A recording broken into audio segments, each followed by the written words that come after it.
Hey everyone, and welcome back. You know, today we're tackling something that's unfortunately relevant to all of us, mail scams. Oh, yeah. It's true, these schemes are out there, and they are designed to trick you out of your hard-earned cash or your personal information. But we are going to break it all down, exactly how they work, and most importantly, how you can avoid becoming a victim. It's amazing, even with so much being digital these days, mail scams are still a huge problem. Absolutely. And we're not just talking about, snail mail here. Emails, other digital communications are being used as well. We're going to be looking at a document called Pasted Text. It's got a lot of insights on this topic. Think of this deep dive as your own personal scam-busting toolkit. Yeah, I love that. The more you know about these scams, the better you can protect yourself. You got it. So before we get into the nitty-gritty, let's define what exactly we mean by mail scams. At their core, mail scams are fraudulent schemes that use postal systems, both physical and digital, to deceive people. Could be letters, packages, even online ads, all designed to mislead you. And the goal is always the same, right? To get you to hand over your money, personal information, even goods. Scary stuff. It is really. And what makes them so dangerous is how diverse they are.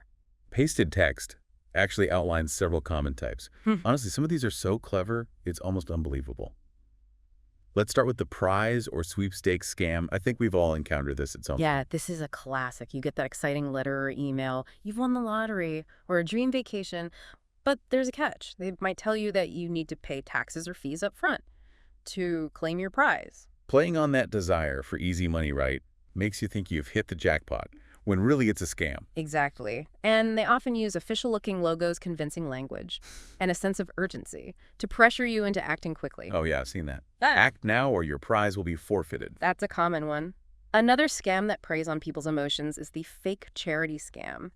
These scammers, they exploit our good intentions, our desire to help those in need, especially after, tragedies or natural disasters. Oh, that makes sense. So they might send requests for donations, using those, heartbreaking stories and images to really tug at your heartstrings. Exactly.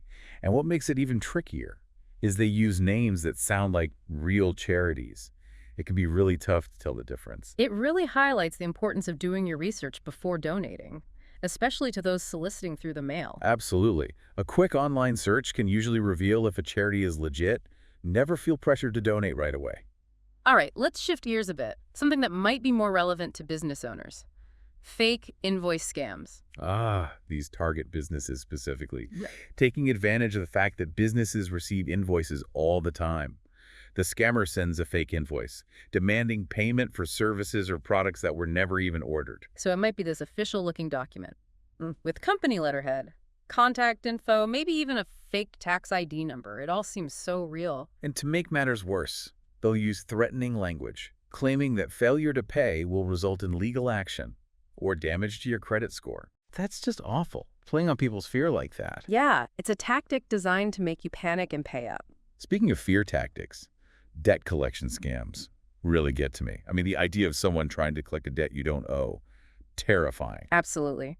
And these scammers know how to exploit that fear. You might get a letter claiming you owe money to a creditor that you've never even heard of. They might threaten wage garnishment lawsuits, even jail time, if you don't pay immediately. But there's a process for legitimate debt collectors, right? Well, absolutely.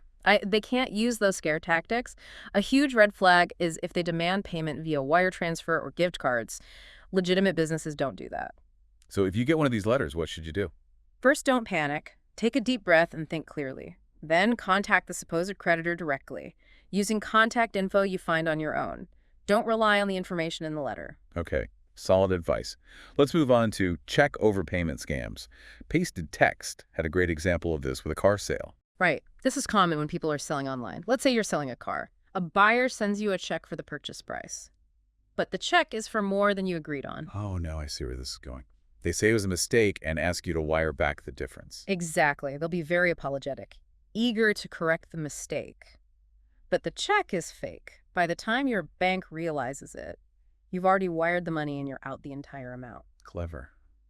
So always be wary of checks that are more than the agreed price. If it seems too good to be true, it probably is. Right. Trust your gut in those situations.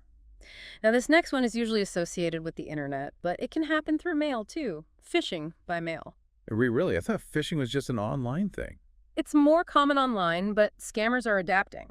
They might send a letter that looks like it's from your bank, claiming there's been a security breach, or that you need to update your account information. So the same goal as online phishing, trying to trick you into giving up your information. Exactly. They may include a fake website address or phone number, all designed to steal your data. So how can you tell if it's legit or a scam? First, check the sender's info carefully. Look for misspellings or strange email addresses. Legitimate organizations use their official domain names. Also be wary of any requests for personal info you didn't ask for. Your bank will never ask for your password or social security number, through mail or email. Good point. If you're unsure, contact your bank or the organization. Using information from their website or statement, don't rely on the info in the suspicious communication. Okay, that makes sense.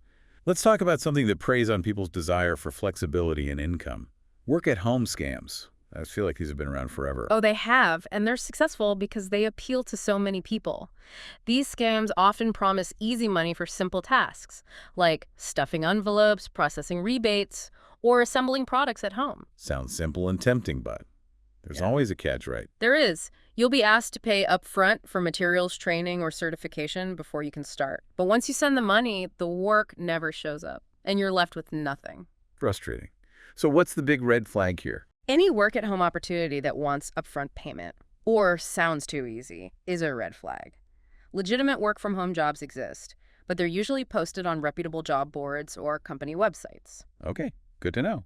Let's move on to a scam that's similar to the prize scam we discussed. Lottery or tax refund scams. Oh, these use official-sounding language and logos to make you think you've won a lottery, or you're entitled to a big tax refund. It's tempting to believe, especially if you're already expecting a refund. But like the prize scams, they'll tell you to pay a processing fee or provide personal info to claim your winnings. Exactly. Legitimate lotteries never require upfront fees, and tax refunds are handled through government agencies. So any mail claiming you've won a lottery or need to pay to receive a tax refund is a red flag. Absolutely. Always verify through official channels. If it seems too good to be true, it probably is. All right, let's talk about something with serious consequences: health or medical fraud. These scams are concerning because they prey on hopes for cures or treatments, especially those dealing with chronic illnesses or serious conditions. They're incredibly dangerous. These might promote miracle supplements, weight loss products, or cures for serious diseases, using misleading testimonials or jargon to make their claims seem credible, even if they have no real backing. So it's all about creating false hope, playing on people's desperation. Sadly, yes. And these products are often ineffective, or even worse, dangerous. Scary. So what's the takeaway here? How can people protect themselves? You have to consult with a qualified healthcare professional for any health concerns, and be wary of any miracle cures advertised through mail or online. So again, if it sounds too good to be true, it probably is. You got it. And finally, let's talk about a scam that can be a nightmare for renters: rental and real estate scams. I can only imagine. It's such a big decision finding a new place to live. Easy to get caught up in the excitement. Exactly. And scammers know how to take advantage of that. They advertise rental properties that don't exist or aren't available, and often use photos from real listings to make it seem real. So you see an ad for a nice place, a price that seems too low, and think you've hit the jackpot.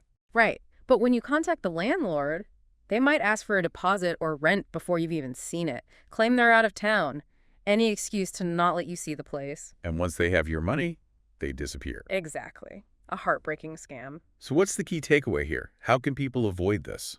Be cautious with rentals online or through mail. Never send money or give personal info before you've seen the property and verified the landlord. And again, if it seems too good to be true, it probably is. Trust your gut and do your homework. Absolutely. And you can always check listings on reputable sites or talk to a local real estate agent for guidance. They can help you navigate the rental market safely. We've covered so much today. All sorts of scams, from prize scams to work-at-home schemes to rental scams, and it's clear these scammers are creative. They are. But as we've talked about, knowledge is power. The more you know about these scams, how they work, the better you can protect yourself. Exactly. And in the next part of this deep dive, we're going to focus on how to recognize red flags and avoid these scams altogether. We'll give you the tools to be your own scam detective. Can't wait. So let's get into some practical tips for recognizing and avoiding these scams. Pasted Text had some good advice here. Okay. I'm ready to become a scam-busting pro. Where do we start? Well, your first line of defense is pretty simple. Scrutinize the sender. Okay, makes sense. But what should we be looking for exactly? Pay attention to the sender's address and contact info. Misspellings. Does the address look right? Does the name sound familiar or maybe a little too generic? So like if I get an email from Amazon instead of Amazon. Exactly. Scammers use names or addresses similar to real ones, hoping you won't notice the difference. Sneaky. It's like they're trying to trick our brains. They are. They're banking on our familiarity with these brands, and that we tend to skim things quickly. But if you look closely, you can often spot the fakes. Okay, so scrutinize the sender, check. What else? Watch out for the classic red flags. We talked about some of these earlier, but it's worth repeating. Be wary of unsolicited offers, especially those that seem too good to be true. Yeah, like winning a lottery you didn't enter. Or a huge discount on something that's usually really pricey. Exactly. Classic bait and switch tactics. Also be cautious of anything that demands immediate action or threatens consequences if you don't do what they say. Like act now or your account will be suspended. Exactly. Yep. Legitimate organizations don't usually operate like that. They give you time to think things over. So if they're rushing you, it's probably a scam. It's definitely a red flag. And while we're on the topic of things you shouldn't rush, let's talk about personal information. You mean like social security number, bank details, passwords, all that? Exactly. Never, ever give that information out. In response to an unsolicited letter, email, or phone call, legitimate companies and organizations won't ask for that out of the blue. But what if it looks like it's from my bank or a company I do business with? Should I still be suspicious? Absolutely. Scammers are good at making things look official, like emails or letters that look real. If you have any doubts at all, contact the organization yourself. Use their official contact info from their website or a statement. So don't click any links or call numbers in the suspicious message. That's right. Always better to verify independently. Now let's talk about research. This is so important for protecting yourself. So before I respond to anything, whether it's a prize, an investment, a product, I should do my homework. Exactly. Google is your friend here. Look up the company check reviews and try to verify if they're legitimate. Any suggestions for reliable sources? The Better Business Bureau is a good one. They have company ratings and reviews. You can also check government websites, like the Federal Trade Commission, FTC, in the US, or Trading Standards in the UK. They have info on scams and bad businesses. That's helpful. I didn't know about those. So research check. What's next? Pay attention to the branding. If a letter says it's from a big company or government agency, make sure it has the right logos and letterhead, and that the contact information is consistent. So like if the logo looks weird or the contact info is strange, that's a red flag. Exactly. Scammers try to copy real branding, but they often make mistakes. Look closely at the details. I'll be on the lookout for that. Anything else we could do? Avoid paying upfront fees. This is a big one.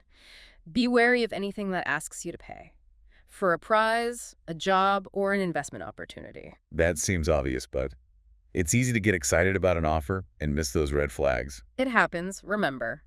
Legitimate companies rarely ask for payment before delivering. If they're asking for money up front, that's a bad sign. Okay, no upfront fees, got it. What if we think we've encountered a scam? Good question. First, don't engage them anymore. Don't reply to the email or letter. Don't click any links. Then report it to the right people. Who do we report it to? In the U.S., you can report to the Federal Trade Commission, FTC, or the U.S. Postal Inspection Service. In the U.K., report to Action Fraud or Trading Standards. These organizations investigate mail fraud. Your report can help them build a case. That's good to know. We can actually take action and maybe prevent someone else from being scammed. Exactly. Reporting is crucial. It raises awareness and helps them track scams. Like we're all working together to fight these scammers. That's the idea. Now, besides reporting the scam, there are a couple other things you can do. Okay, what's that? If it was an email, mark it as spam or phishing. This helps your email provider filter out similar messages. And tell your friends, family, and coworkers about the scam.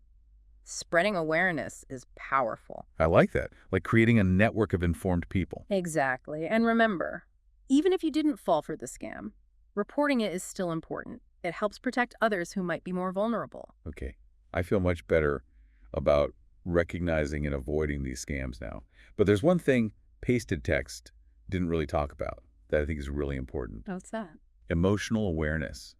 These scams often play on our emotions, fear, excitement, even our desire to help others. That's an excellent point. They're experts at manipulating our emotions. So like that fake debt collection letter, it can fill you with dread. and make you act without thinking. Or that you've won the lottery notification might make you so excited you miss the red flags. Exactly. And those fake charity appeals, they can really get to you, make you want to help, even if something seems off. It's like they're hacking into our feelings. How can we protect ourselves from that? You need to be aware of these emotional triggers and take a step back. When you see an offer or communication that seems too good to be true or makes you feel pressured, pause and think about how you're feeling. So like hitting the pause button on our reactions. Exactly. Ask yourself, what am I feeling right now? Why am I feeling this way? Is this making me feel scared, greedy, excited, or pressured? I love that. It's like we're becoming emotion detectives. That's right. By recognizing those feelings, we can start to separate ourselves from them and Yeah. make better decisions. So instead of letting emotions control us, we can stop and think about the situation. You got it. Now, Oh. besides mindfulness, it can help to have a trusted friend or family member you can talk to. Oh, that's a great idea. Like your own scam-busting buddy. Exactly. If you get a suspicious offer or communication, talk it over with them. They might see things you missed. Like a second opinion. Sometimes when we're in the moment, it's hard to see clearly. Absolutely. There's no shame in asking for help. We all have weaknesses. And sometimes those emotional triggers are really strong. This is so important, especially because scammers are getting so good at what they do. They are. They're always changing their methods, trying to find new ways to exploit us. But if we are aware of our emotions, we can be more resilient. Like we're building up our defenses. Exactly. Now, before we finish up, I want to go back to something we talked about before. Trusting your gut. This is one of the best tools we have. I agree. Sometimes you just get this feeling, this voice inside that says, something isn't right. And that voice is usually correct. Our intuition picks up on things our conscious mind might miss. So even if I don't know exactly what's wrong, if I have that gut feeling, I should listen to it. Absolutely. It's better to be safe than sorry.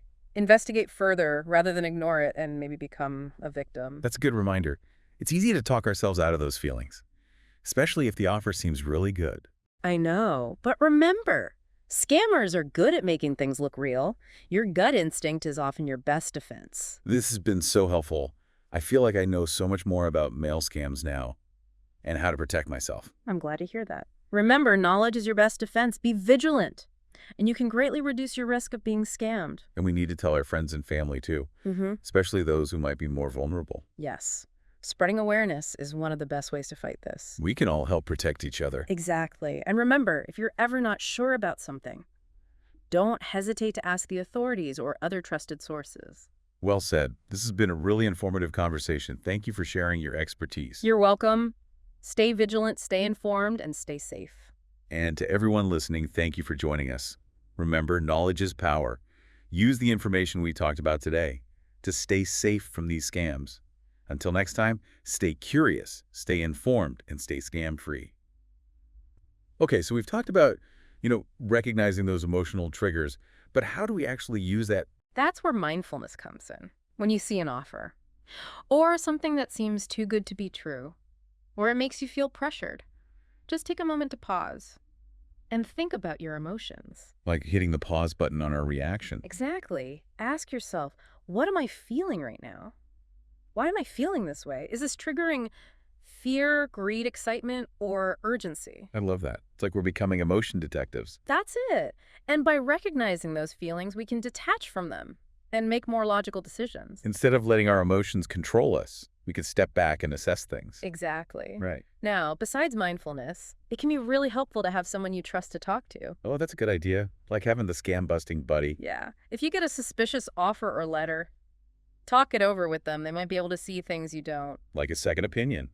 Because sometimes it's hard to think straight when you're in the moment. Absolutely. And remember, there's nothing wrong with asking for help. We all have blind spots, and those emotional triggers can be strong. That's such an important point, especially because scammers are just getting so good at this. It's true, they're always coming up with new tricks. But if we're more aware of our emotions, we can be more resilient to those tactics. Like building up our defenses. Exactly. Now, before we wrap up, I want to touch on trusting your gut again. It's one of the best tools we have. Oh, I completely agree. Sometimes you just have that feeling, that voice that says something's not right. And it's usually right. Our intuition picks up on things that we might not consciously notice. So even if I can't figure out what's wrong, if I have that gut feeling, I should listen. Absolutely. It's always better to be safe than sorry. It's better to investigate than ignore it and then end up becoming a victim. I think it's easy to ignore those feelings, especially when an offer seems really good. I know. But remember, scammers are experts at making things look real. So your gut instinct is often your best defense. This has been so eye-opening. I feel so much more prepared to avoid these scams now. I'm glad to hear that. Just remember, scrutinize the sender watch for red flags. Be careful with your personal information. Do your research. Check the branding. Don't pay upfront fees. Report anything suspicious. And always trust your gut. That's a great summary. And I want to emphasize what you said earlier about spreading awareness. If we share this information with our friends, family, and coworkers, we can help create a community that's more aware of these scams. Exactly. We can all help protect each other. And remember, if you're ever unsure about something, don't be afraid to reach out to the authorities or someone you trust. Well said. This has been such an informative and empowering conversation. Thank you so much for joining us today. It was my pleasure. Stay vigilant, stay informed, and stay safe. And to all of you listening, thank you for joining us on this deep dive into the world of mail scams. Remember, knowledge is power. Use the information we've talked about today to stay safe and avoid falling victim to these schemes. Until next time, stay curious, stay informed, and stay scam-free.